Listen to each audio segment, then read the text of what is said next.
এই হচ্ছে আমাদের কাপল আউটফিট, যেটা আমি আর রিজু পরেছিলাম।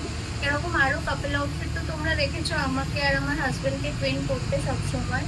তো আমি ওই জন্য ওই কনসেপ্টটা মাথায় রেখেই আমি বুটিকে সমস্ত কিছু এরকম ভাবেই সাজিয়ে দিচ্ছি। তো এইটা হচ্ছে একটা পিওর ব্যাঙ্গালোর সিল্কের ওপরে পিওর একদম হেভি জারদোসি ওয়ার্ক করা, সেটা দেখতেই পাচ্ছ। একদম সুন্দর একটা ডিটেইলিং আছে, ভীষণ ইন্ট্রিকেট একটা ডিটেইলিং আছে।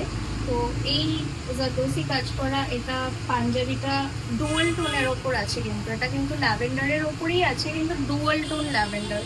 তো দেখতে খুবই মিষ্টি লাগছে যে কোনো ভালো অনুষ্ঠানে, ইনফ্যাক্ট বিয়েতে, রিসেপশনের পারপাসও করতে পারো তোমরা, ক্যারি করতে পারো এরকম একটা পাঞ্জাবি। আর তার সাথে এই শাড়িটা যাচ্ছে, এই শাড়িটা যাচ্ছে ক্রেপের ওপরে বেনারসি যাচ্ছে, যেটা যাচ্ছে জাল কাজের ওপরে। অ্যান্ড